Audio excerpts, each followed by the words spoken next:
Welcome back, and thank you for returning to our channel once again. Tonight, we travel into one of history's most extraordinary true stories, the rise of a woman who transformed herself from obscurity into one of the most feared pirate rulers the world had ever seen. Her story is not just about piracy. It is about survival, intelligence, ambition, and power. And before we begin, don't forget to subscribe and join us for more forgotten stories from history. At the beginning of the 19th century, the South China Sea had become one of the most dangerous places on Earth. Trade ships carried silk, porcelain, tea, silver, and spices across crowded maritime routes stretching between China, Southeast Asia, and European colonies. Wealth flowed constantly through the region. And wherever wealth traveled, pirates followed. But piracy in the South China Sea was not just random theft. It evolved into organized power. Entire pirate confederations controlled shipping lanes, extorted coastal villages, and fought naval battles against governments. Among the countless criminals sailing those waters, one pirate leader named Ching Shih had already begun building something extraordinary. A massive pirate alliance powerful enough to challenge the Qing dynasty itself. Then he met a woman named Shi.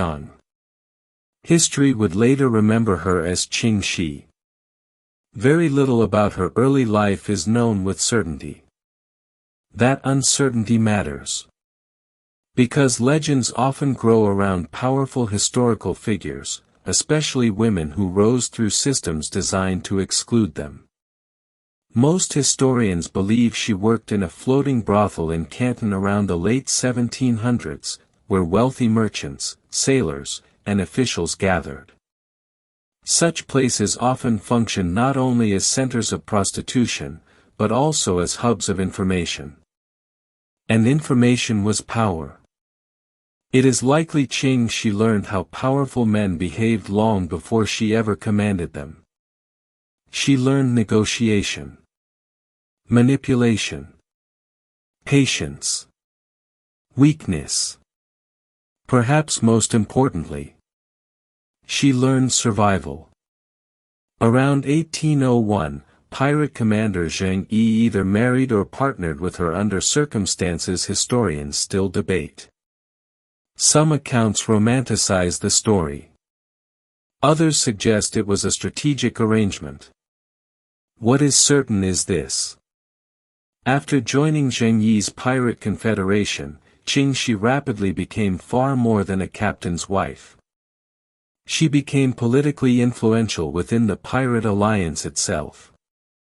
And when Ching Shih died suddenly in 1807, most observers expected the confederation to collapse into chaos.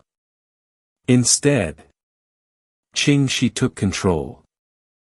That alone should have been impossible.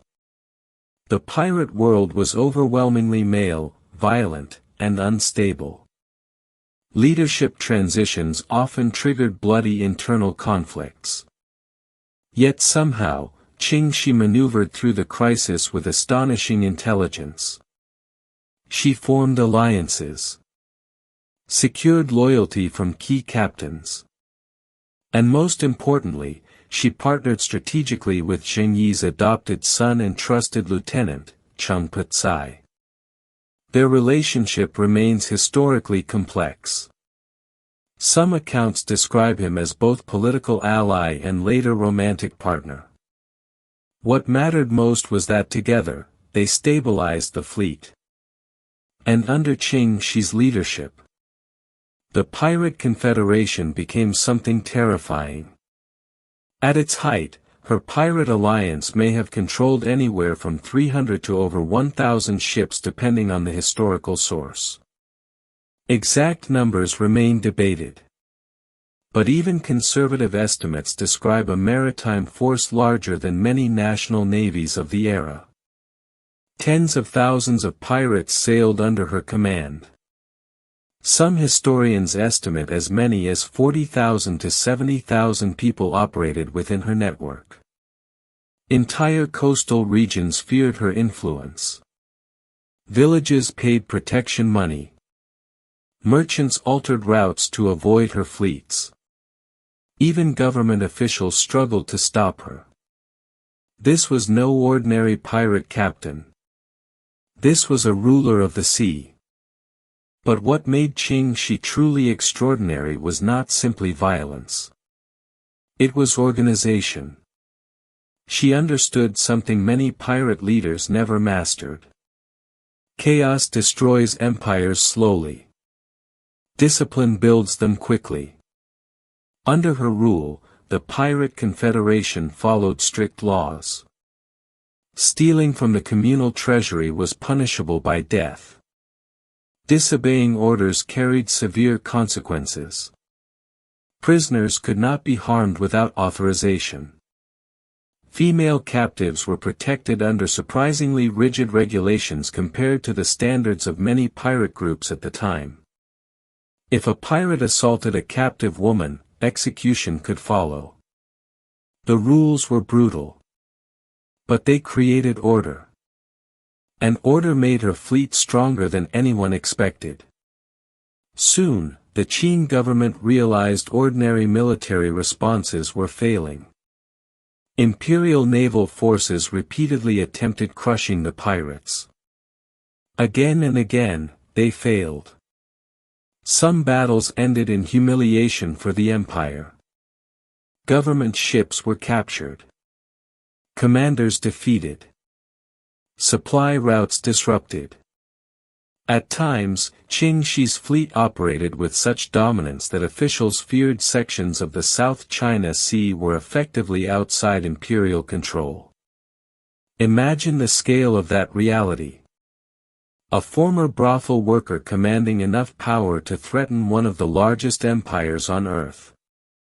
European powers operating in Asia also became increasingly alarmed. Portuguese and British trading interests worried constantly about pirate attacks disrupting commerce. Yet even foreign navies struggled against the complexity of the Pirate Confederation. The pirates knew local waters intimately. They moved quickly through islands, rivers, and hidden coastal passages. And Ching Shih herself rarely acted recklessly. She understood strategy better than many trained military commanders. One story often repeated in later accounts describes imperial officials expecting her fleet to scatter during a major naval confrontation near the Pearl River Delta. Instead, Ching Shih allegedly ordered her ships directly toward the government blockade. Cannons erupted across the water while pirate vessels maneuvered aggressively between larger warships. By the end of the battle, imperial forces reportedly retreated in disorder. Though historians caution that some details from pirate-era battles were exaggerated over time, there is little doubt that Ching Shih's fleet repeatedly survived confrontations that should have destroyed it. And each victory strengthened her legend. But even legends understand survival. And Ching Shih understood something many powerful rulers never accept. No empire lasts forever. By 1810, pressure against the Pirate Confederation continued increasing. Coordinated military campaigns, shifting alliances, and growing instability threatened the future of pirate dominance in the region.